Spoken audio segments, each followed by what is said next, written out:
sentencia obviamente es una decisión final dentro del litigio laboral que se resuelve el conflicto planteado en la demanda, establecidos los derechos y obligaciones de las partes de manera fundamentada. El recurso de apelación, obviamente, cuando no estamos de acuerdo con esa resolución, podemos apelar. Pero no solamente la sentencia podemos apelar un auto, podemos apelar la nulidad, podemos, si se da cuenta, el recurso de apelación, eso sí, no, los plazos varían y eso lo vamos a ver más adelante. Pero es aquí, estamos hablando que es un medio de impugnación el cual las partes inconformes solicitan la revisión de una sentencia. Prueba. Un conjunto de elementos y medios que se prestan en el proceso laboral para mostrar la veracidad de las afirmaciones de las partes, incluyendo documentos o testimonios, peritajes, inspecciones y cualquier otro medio permitido en la ley.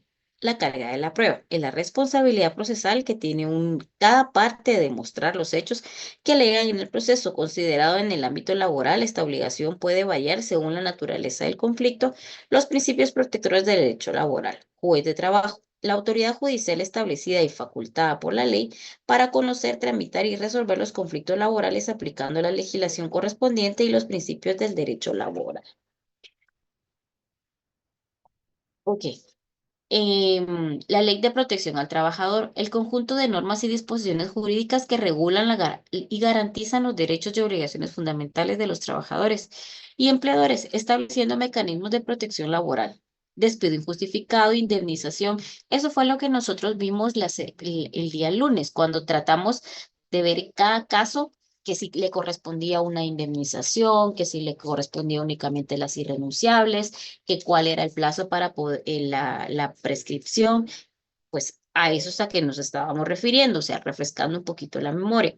Los sindicatos, pues son organizaciones legalmente constituidas que representan y defienden los derechos e intereses colectivos de los trabajadores en el ámbito laboral mediante acciones y negociaciones reconocidas por la ley. El acto de conciliación, el acto es que cuando llegan a conciliar, se realiza un acta, el cual la firma tanto la parte actora como la parte demandada y el honorable juez.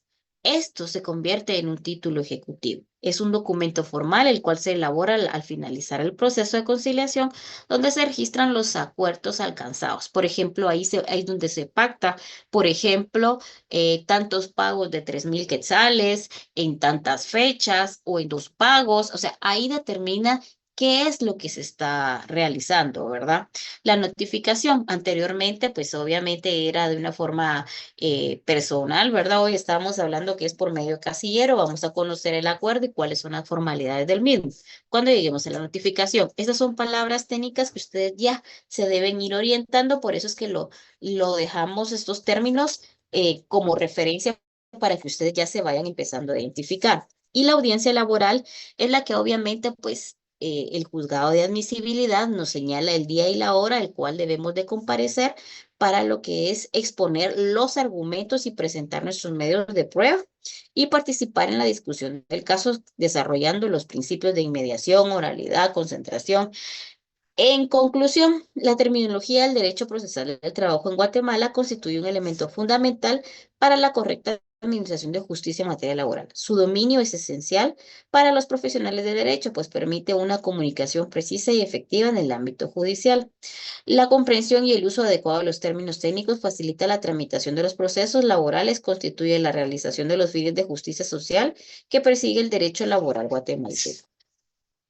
Hay una clasificación. En el pizarrón les acabo de poner acá lo que es una separación. Esta clasificación, si usted se da cuenta, son algunos procesos que se llevan a cabo en el área individual y en el área colectiva. En el área individual vamos a conocer, y eso es lo que tenemos que tocar, el procedimiento ordinario. También se da el procedimiento en previsión social, que es el IBS, el procedimiento, lo que es en materia de faltas de trabajo y el juicio ejecutivo laboral. Eso es lo que nosotros vamos a ver en el área individual. Sí, Mayra. Buenas noches, licenciada. Licenciada, mil disculpas. Fíjese que hay algunos compañeros que han estado tratando de ingresar. hace un ratito, pero no sé si usted los tendrá allí en espera. Disculpe, licenciada, No la tengo sala interrupción, de espera, perdone. no tengo sala de espera y esta sala de Zoom es para 300 personas y solo estamos 242. Ahorita les ¿Será, voy a informar. será que están en Zoom o están tratando de ingresar a Classroom? Porque no estamos en Classroom, estamos en Zoom, en Bu- Classroom. Buenas noches, licenciada y compañera. A mí me había pasado lo mismo, pero le di a abandonar y volví a iniciar sesión y ya me dejó ingresar. Gracias, Pablo, muy amable. Buenas noches. Hola, Disculpe, licenciada, fíjese que a mí me pasó lo mismo. Yo tuve que abandonar la reunión pasada y ahí sí ya pude ingresar, pero estaba esperando desde las 7:05. ok, ok, ajá. Me imagino que por eso es. Ajá, bueno, ok. Muchas gracias por la observación. Ok, bueno, vamos pues. Entonces, miren pues, cualquiera diría, ah, sí, solamente demandas laborales hay, ¿verdad? Ok, solamente, pero ¿por qué difícil si solamente es darle clic nada más? O sea, pero bueno, usted intente, ¿sí? Bueno, miren pues. Existe lo que es el procedimiento ordinario laboral, cuando obviamente no estamos de acuerdo en lo que es en el trámite, obviamente, del pago de nuestras prestaciones, que fue lo que vimos anteriormente. Pero también existe el procedimiento que es de IBS, que es invalidez, vejez y sobrevivencia. Y también en el procedimiento en materia de faltas de trabajo, que era que lo que les explicaba a grosso modo en relación a cuando llegaba un inspector y obviamente aplicaba una sanción y sobre esa sanción pues podrían presentar algún tipo de recurso, por ejemplo, recurso de revocatoria y sobre esa resolución que fuera negativa, ¿verdad? A su cliente, pues ya entraba lo que era el contencioso administrativo. Vale. Y después encontramos el juicio ejecutivo laboral. Ahora bien, a diferencia, que es lo que vamos a ver el otro semestre, que únicamente se subdivide en dos partes, que es la solución de los conflictos de carácter económico-social y la solución de los conflictos de carácter jurídico de derecho. Y obviamente estos se subdividen, ¿verdad? En vía directa, arreglo directa, arbitraje, conciliación. Entonces, si se da cuenta, se va subdividiendo. En cambio acá, pues obviamente son otros procesos, ¿verdad? La clasificación de los conflictos de trabajo constituye un elemento fundamental para emprender y la complejidad de diversas relaciones laborales. Esa taxonomía no solo permite una mejor comprensión teórica, sino que facilita el abordaje metodológico y jurídico de las controversias laborales. Aquí estamos viendo los conflictos individuales, que los que tenemos del lado izquierdo. Definición, controversia, afectan al trabajador específico o a un número reducido de trabajadores.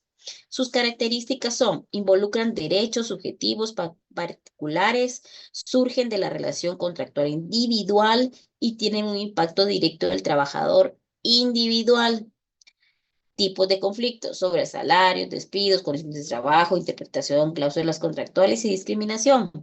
Ahora bien, todo lo contrario de lo que es el derecho colectivo de trabajo, aquí no hablamos ya de una forma individual, aquí no estamos hablando de una forma grupal. Controversias que afectan a un grupo de trabajadores o a toda una organización sindical.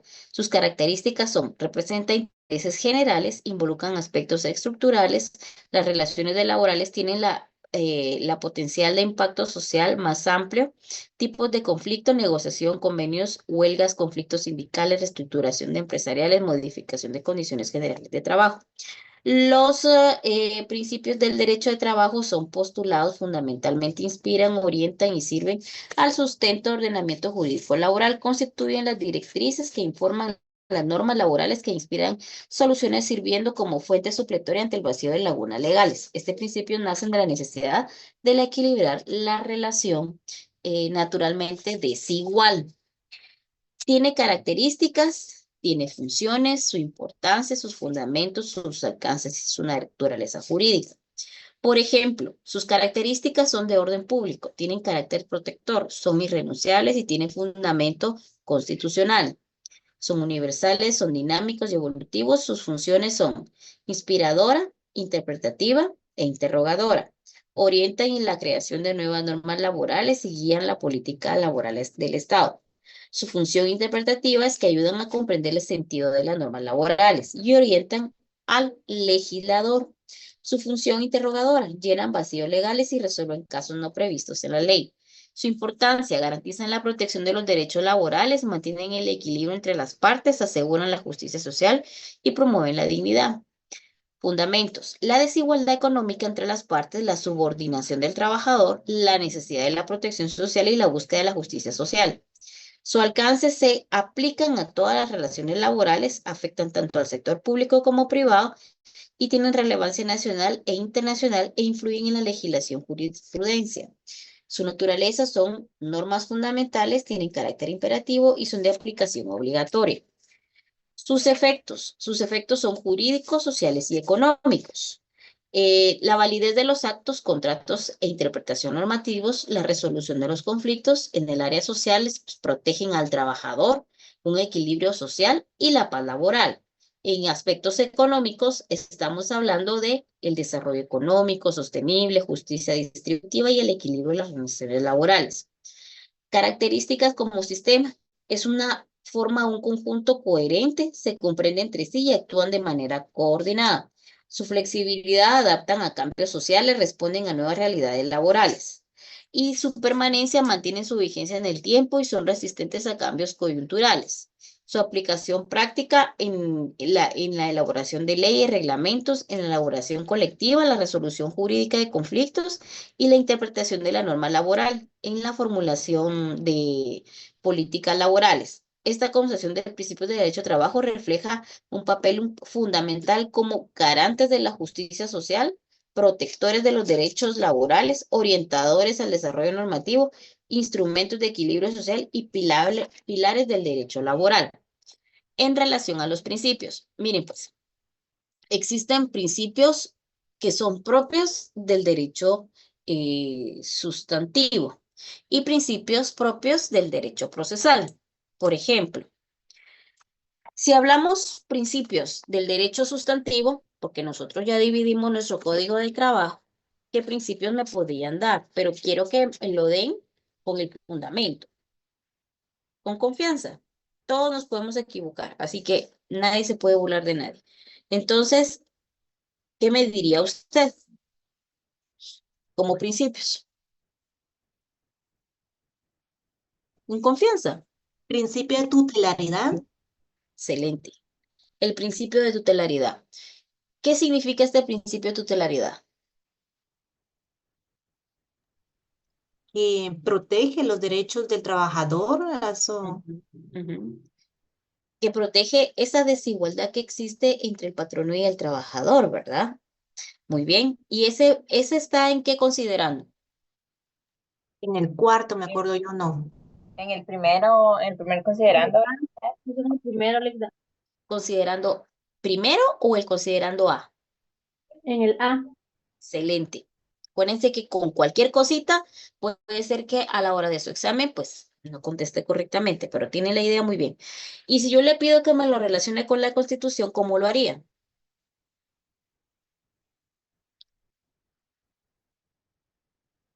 Artículo 103 de la Constitución. ¿Qué dice?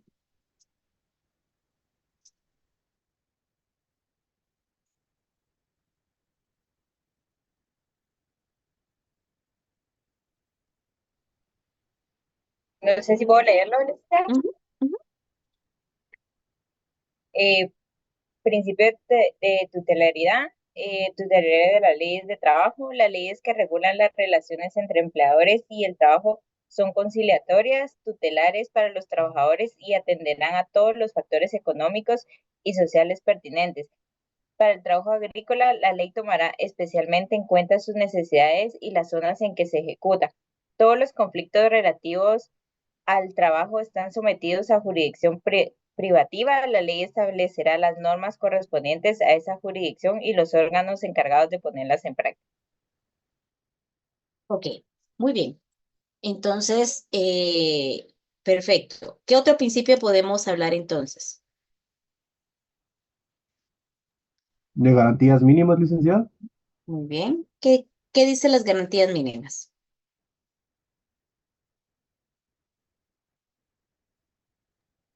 En el considerando B, Ujú. dice, el derecho de trabajo constituye un mínimo de garantías sociales, protectoras del trabajador, irrenunciables únicamente por este, y llamadas a desarrollarse, perdón, posteriormente en forma dinámica, en estricta conformidad con las posibilidades de cada empresa patronal, mediante la contratación individual o colectiva y de manera muy especial por medio de los pactos colectivos de condiciones de trabajo.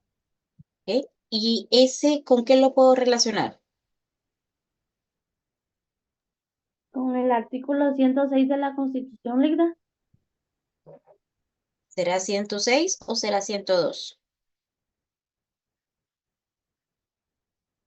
102, Ligda. Ok, ¿qué dice?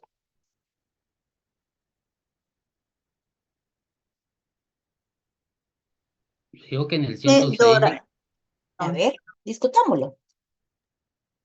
son los derechos sociales mínimos de la legislación del trabajo. Ujú. Ok.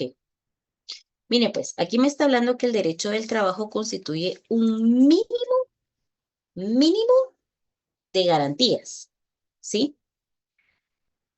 El derecho del trabajo constituye un mínimo de garantías sociales, protectoras del trabajador, irrenunciables únicamente para este y llamadas a desarrollarse posteriormente en forma dinámica, en estricta conformidad con las posibilidades de cada empresa patronal, mediante la contratación individual o colectiva y de manera muy especial por medio de los pactos colectivos de condiciones de trabajo. El artículo número 102 de nuestra Constitución Política de la República, ¿qué dice?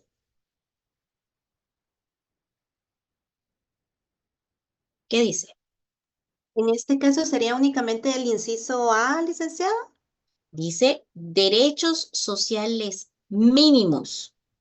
O sea, todos estos derechos sociales que usted tiene derecho a la libre elección del trabajo, tiene derecho a la inembargabilidad, tiene derecho, obviamente, a un salario mínimo, tiene derecho a una jornada de trabajo, tiene derecho a, ¿qué más? Vacaciones. ¿Qué más tiene derecho? A pertenecer a un sindicato, tiene derecho a, ¿qué más? A la protección como mujer, como trabajadora.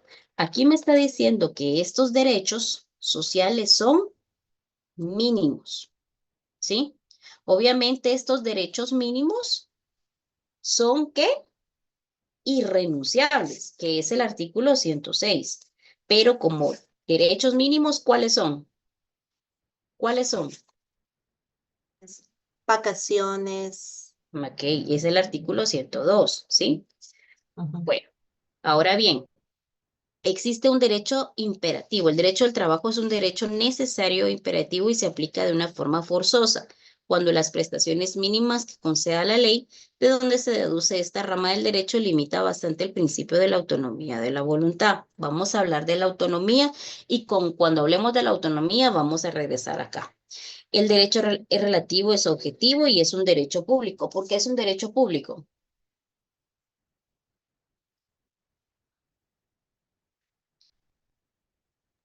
Lo que sucede es de que interviene el Estado para en algún momento ejercer esa tutelariedad en protección a la parte más vulnerable, que es el trabajador. Correcto. ¿Y cómo me lo puede fundamentar?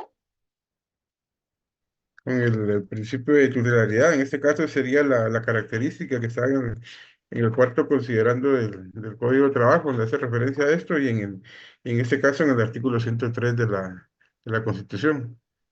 Sería el artículo, el literal E de ¿qué? Quinto considerando, ¿sí? El derecho a la rama del trabajo es público porque lo al cual ocurrir su aplicación el interés privado debe ceder ante el interés social o colectivo. Y esto lo relaciona con el artículo 14 del Código de Trabajo.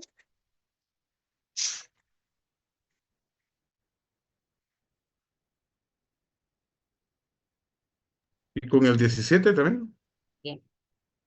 El presente código y sus reglamentos son normas legales de orden público y sus disposiciones deben sujetar todas las empresas de cualquier naturaleza que sean existentes o en un futuro se establezcan en Guatemala. El 17, para los efectos de que interpretar este código y sus reglamentos y demás leyes de trabajo deben tomar en cuenta fundamentalmente el interés de los trabajadores en armonía con la conveniencia social. Y también el artículo 106 de la Constitución Política de la República de Guatemala.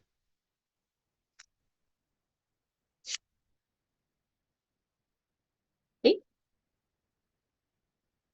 Permítame. ¿Ok? Vale. Entonces, si hablamos de derechos o principios del área sustantiva, existen principios, pero directamente en el área procesal. Por ejemplo, vamos a lo que son los principios. Aquí estamos hablando de celeridad. Bueno, este es un principio el cual el derecho procesal persigue la resolución de los conflictos en el menor tiempo posible, sin que ello implique el sacrificio del debido proceso. Este principio responde a la necesidad social que se ajusta, pues, de una forma oportuna y eficaz, estableciendo que la administración de justicia debe ser rápida y expedita, eliminando los trámites superfluos o redundantes. Busca evitar la dilatación innecesaria del proceso y se convierta en una denegación de justicia. Considerando una justicia retrasada, es justicia denegada. Su aplicación implica la optimización del servicio de justicia, reduciendo los tiempos muertos y agilizando la tramitación de la causa. Sus características son eliminación de los trámites innecesarios, plazos perentorios, simplificación del procedimiento y priorización de la eficiencia temporal. Por ejemplo, cuando no tiene que evacuar, por ejemplo, algún tipo, presentaron excepciones, se le da un tiempo prudencial para que usted pueda evacuar esa excepción, pero usted dice, mire, no, perfecto, yo no me acojo al plazo de ley, sino que de una vez la evacúo. O sea, usted lo que está haciendo es la celeridad, ¿verdad? ¿Por qué? Porque si no tendrían que interrumpir esa audiencia y volverla a reprogramar. Entonces, con su actuar, con su diligencia, usted puede venir y puede, obviamente, ahorrarse ese plazo de tiempo para que pueda continuar el trámite del proceso. La concentración, vámonos a la concentración. ¿Alguien me lee, por favor, una persona el artículo 335, otra el 338, otra el 340, otra el 342, otra el 343, otra el 346 y la otra el 353? Si son tan amables. Mientras yo Licenciada, leo, yo puedo leer el artículo 335. ok, muy bien. Solo voy a leer su definición. ¿Qué significa la concentración? Bueno, concentración decimos que es un principio procesal que propugna una reunión de mayor número de actuaciones. Entonces aquí me está diciendo que yo voy a reunir el mayor número de actos, ¿verdad? En un mismo momento o en momentos próximos entre sí, buscando la sustanciación del proceso en el menor número posible de actos procesales. Este principio es fundamental para evitar la dispersión de los actos procesales y garantizar que el juzgador mantenga una memoria fresca de los acontecimientos y pruebas presentadas. Facilita la continuidad del proceso y permite una mejor apreciación de las pruebas y argumentos, contribuyendo a una decisión más acertada y justa. Su implementación efectiva requiere una adecuada planificación de justicia y la disponibilidad de recursos necesarios para realizar las audiencias concentradas. Entonces, en pocas palabras, me está diciendo que es el que me reúne el mayor número de actos procesales. ¿Qué dice el artículo 335? Artículo 335. Si la demanda se ajusta a las prescripciones legales, el juez señalará día y hora para que las partes comparezcan a juicio oral, previniéndoles presentarse con sus pruebas a efecto de quien la rinda en dicha audiencia, bajo apercibimiento de de continuar el juicio en rebeldía de las partes que no comparecieren en tiempo, sin más citarle ni oírle. Perfecto. Entonces, aquí me está diciendo que trata de reunir el mayor número de actos procesales en un solo acto o en una audiencia. Perfecto. Aquí hay tres escenarios. Si quiere, póngale número 1, donde dice el juez señala día y hora.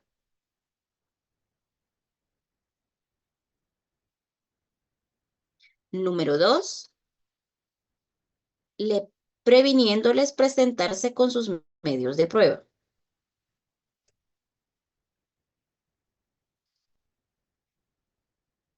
¿Y el número 3 cuál sería?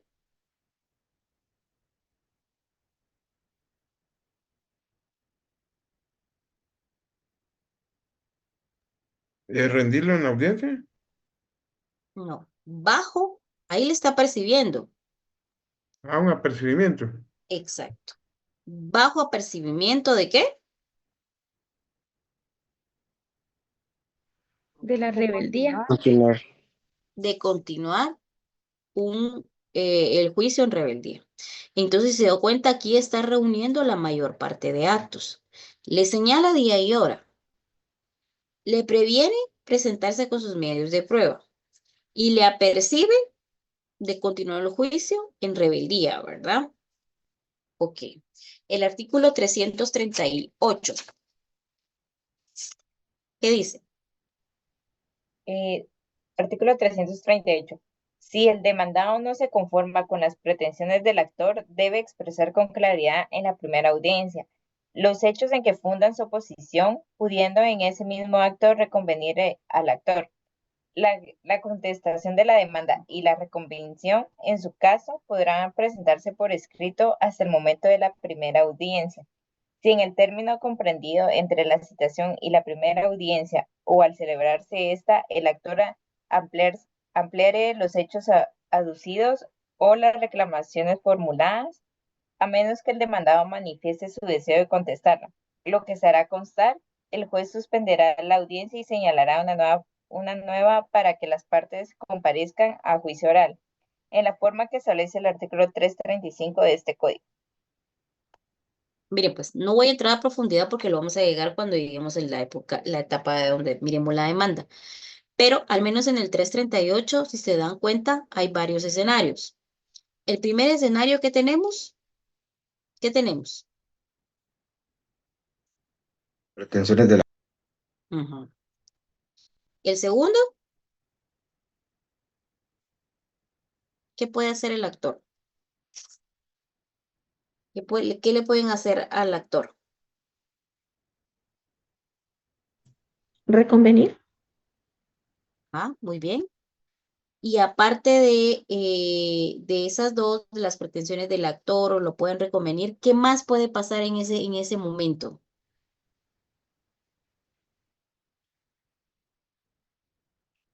Ese es el tercer párrafo.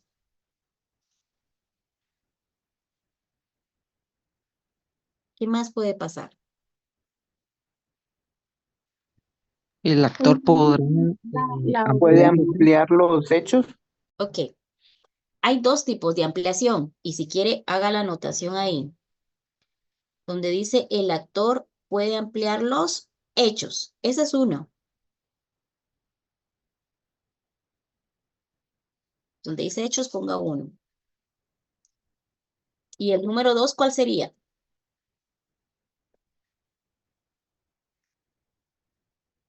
La reclamación. Las reclamaciones, ¿verdad? Que son peticiones. Hay una que suspende la audiencia. Una de dos. ¿Cuál sería? Cuando se amplía, creo. Sí, acuérdese que está la ampliación, pero hay dos factores dentro de la ampliación. Están por eso le dije póngale uno y póngale dos. ¿Cuáles son esos? Los hechos y la reclamación. Los hechos y la reclamación. ¿Cuál es el que suspende la audiencia? La reclamación. No, la ampliación, no. ¿El deseo de contestar la demanda? No. Los hechos. ¿Por qué los hechos? La ampliación de los hechos, Ligda, no sé. ¿Pero por qué? Muy bien, licenciada. ¿Por qué? Porque se puede aportar más pruebas. Exacto, porque, por ejemplo, la licenciada Kenia Yantuche amplía la demanda. A la hora de ampliarla, está pidiendo que la parte demandada exhiba algún tipo de documento, que exhiba libros, que exhiba algún tipo de comprobante. ¿Será que el demandado lo tiene ahí? No. No. No, licenciada. Entonces, por lo tanto, suspendemos la audiencia y la única que lo suspende es la ampliación de hechos, ¿sí? Porque es un hecho, o sea, es un documento, necesito presentar, o sea, no podemos dejar indefenso a la parte demandada, ¿sí? Entonces, y eso lo vamos a abarcar un poco más, pero hay dos, dentro de la ampliación se puede dar de dos caminos, o la amplío por medio de hechos, que es que resulta que a mi cliente que se le olvidó que existía el bono escolar y no me lo dijo cuando llegó la primera vez, sino que me lo está diciendo una semana antes de la audiencia, entonces hago yo mi ampliación y digo que por favor exhiba pues el documento donde el bono escolar no se le pagó.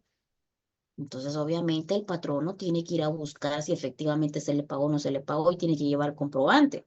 Por eso es que la ampliación de hechos se suspende, más no las pretensiones, ¿verdad? Porque las pretensiones solo pretendo, mire, tal cosa, pero el de hecho sí se suspende, ¿ok? Eso lo vamos a ver más adelante. Ok, bueno, ¿el artículo qué? Estamos en el 340, toca. 340. ¿Quién tiene el 340? Yo, licenciada. Ujú. Plantea la reconvención, el juez suspenderá la audiencia señalando una nueva para que tenga lugar la contestación, a menos que el reconvenido manifieste su deseo de contestarla en el propio acto, lo que se hará constar. Contestada la demanda y la reconvención, si la hubiere, el juez procurará avenir a las partes promoviéndoles fórmulas ecuánimes de conciliación y aprobará en el acto cualquier fórmula de arreglo en que convinieran, siempre que no se contrarieren las leyes, reglamentos y disposiciones aplicables. Ok, muy bien. Entonces, en la reconvención, si usted se da cuenta, también está el principio de concentración. Entonces, a todos estos artículos, espero que les pongan, al menos anótelos en el libro y después ya usted los va separando, ¿verdad? 338, 330, así, porque eso le puede servir a usted a la hora de un examen técnico profesional. Mire, por el principio de concentración, perfecto, pero ¿dónde está, verdad? Entonces, haga sus anotaciones, ¿verdad? ¿Por qué? Porque aquí, cuando se llegó el momento de la reconvención, pues la otra parte, ¿verdad? Eh, puede venir y puede decir, o se acoge al plazo para que se interrumpa la audiencia y se señale otra para poder contestarla, o bien, como dice acá, el reconvenido manifiesta su deseo de contestar al propio acto. Dice, no en este momento, de una vez, ahorita para no alargar esta audiencia, ahorita mismo la contesto. Entonces, concentra el mayor número de actos procesales, ¿sí? Bueno, el 342.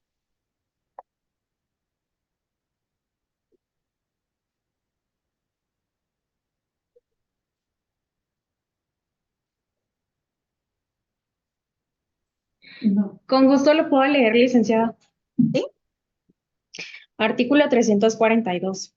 Previamente a contestarse la demanda o la reconvención y en la audiencia señalada para tal efecto, se opondrán y aprobarán las excepciones dilatorias, salvo las nacidas con posterioridad, que se podrán interponer hasta antes de que se dicte sentencia en segunda instancia.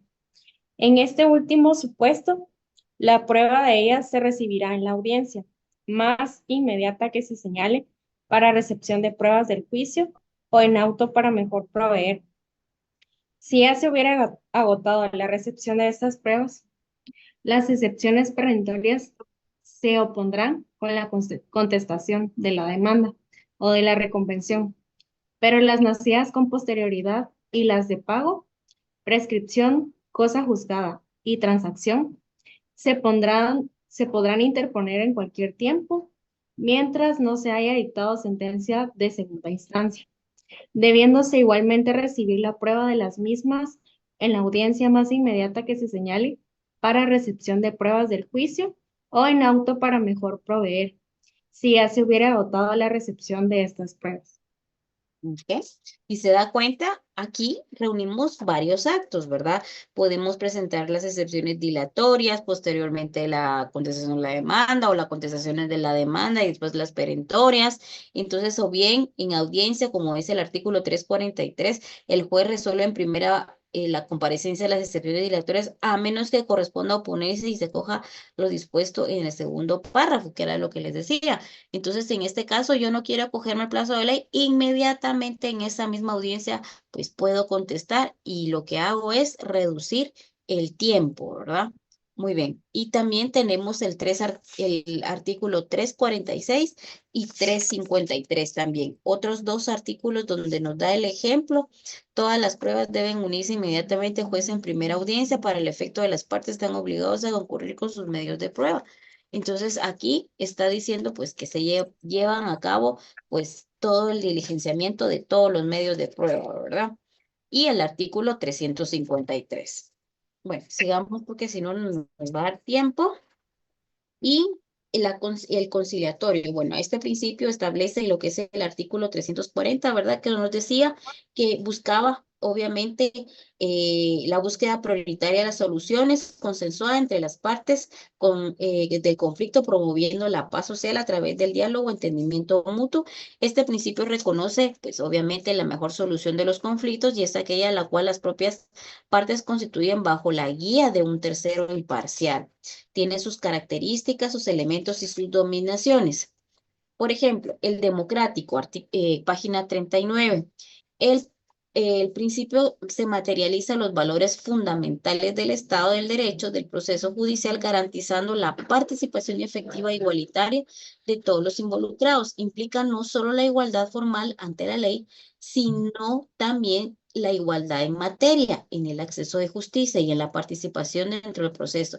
Este principio asegura el proceso judicial sea pues un espacio de debate democrático donde todas las voces sean escuchadas y consideradas independiente de la condición social, económica, cultura de las partes, incluye la transparencia procesal, el acceso a la formación y a la participación ciudadana en la administración de justicia. Economía procesal. Por ejemplo, el de economía procesal, este principio propugna la obtención máximo resultado, pues obviamente no solamente en el área económica, sino que aquí estamos hablando que también en el tiempo, ¿verdad? Entonces no se limita únicamente a aspectos económicos del proceso, sino que abarca también una economía en tiempo y esfuerzo.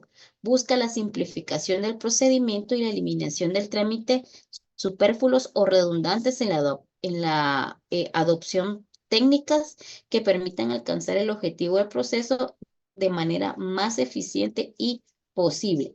Este principio reconoce los recursos judiciales son limitados y deben ser utilizados de manera óptima para beneficiar con mayor número de usuarios del sistema de justicia. Por ejemplo, el principio de equidad. Este principio que permite al juzgador adaptar la regla general a las particularidades en caso concreto, buscando la justicia material por encima del rigorismo jurídico formal, respetando la humanización del proceso y la posibilidad de considerar circunstancias especiales de la ley por su carácter.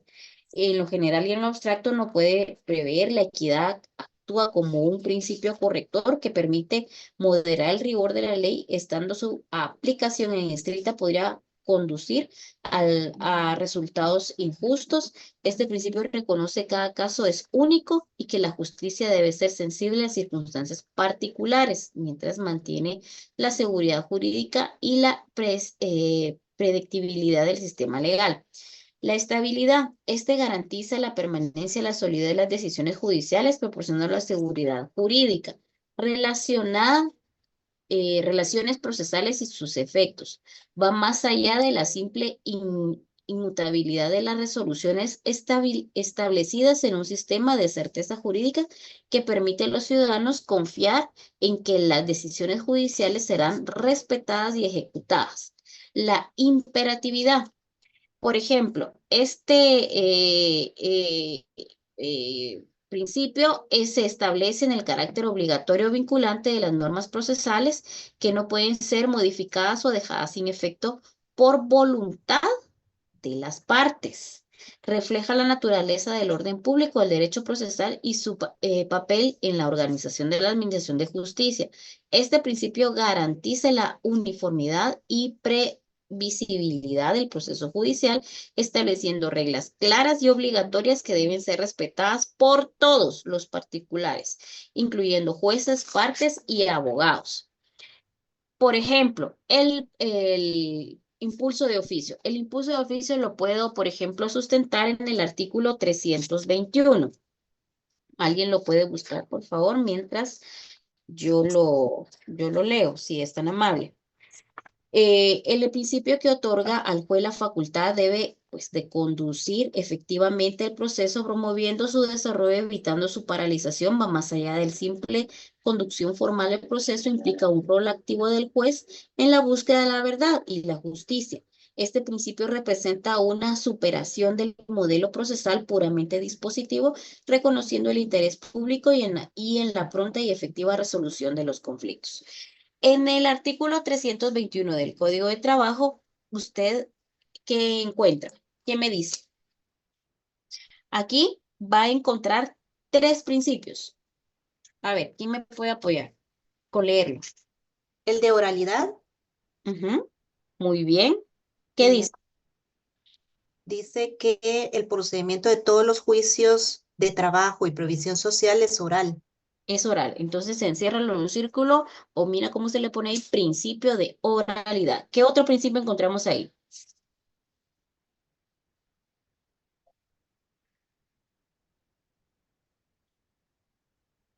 Principio de impulso, licenciado. Exacto, el principio de impulso de oficio. Muy bien. ¿Qué otro principio encontramos ahí?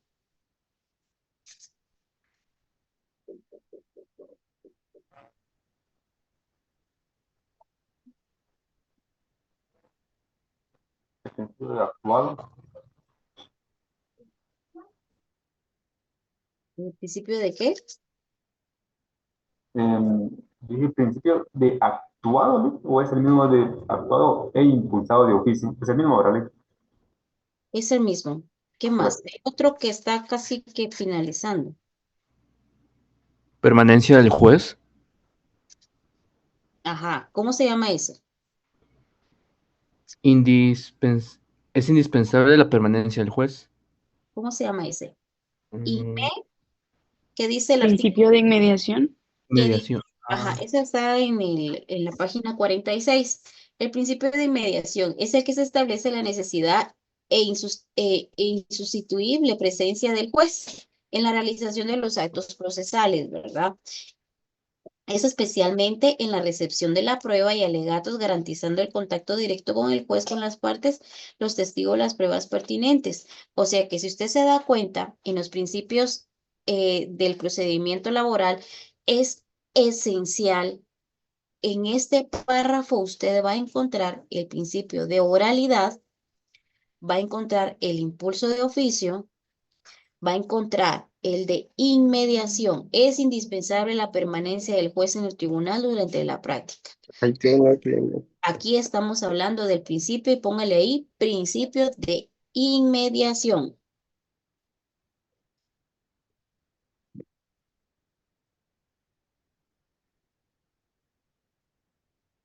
En el segundo párrafo vamos a encontrar otro principio. Y es el principio de sencillez. Póngale ahí. Esto lo vamos a encontrar en la página 51, pero ya que lo tenemos ahí, póngale ahí. Principio de sencillez.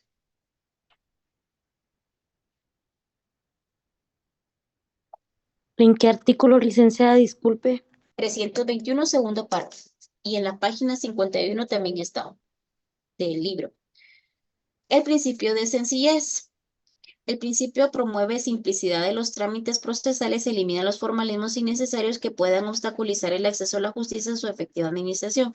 Este principio busca hacer el proceso judicial más accesible y comprensible para todos los ciudadanos, eliminando los requisitos formales que no sean esenciales para garantizar el debido proceso. En el segundo párrafo del artículo 321 dice, no es necesaria la intervención de asesorar en estos juicios. Sin embargo, si las partes se hicieren asesorar, podrán actuar como tales. Los abogados, los dirigentes sindicales, asesoramiento, los miembros de sus respectivos sindicatos, federaciones y confederaciones y circunstancias del tribunal, y podrá exigir que se acredite en asuntos cuya cuantía no exceda equivalente de 10 veces el salario mínimo mensual al sector económico que pertenezca al trabajador reclamante.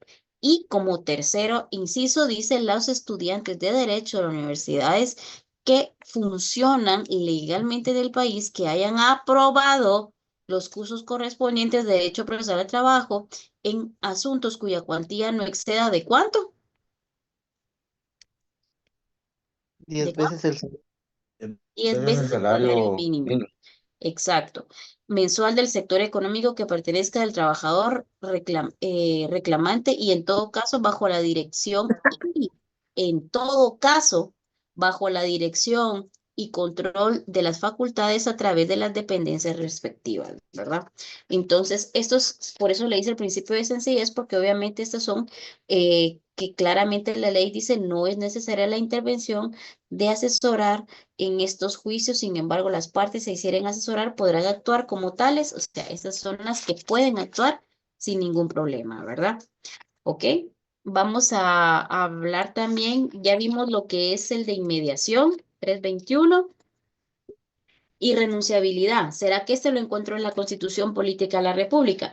El principio establece que ciertos derechos de garantías procesales son de orden público y no pueden ser objeto de renuncia por las partes, incluso si existe la voluntad expresa de hacerlo. ¿Cuál sería el fundamento, jóvenes? El artículo 106 de la Constitución. Correcto, excelente. Póngaselo ahí. Oralidad. Ya vimos que al principio del procedimiento en todos los juicios del trabajo y previsión social es oral. Entonces, 321, primer párrafo.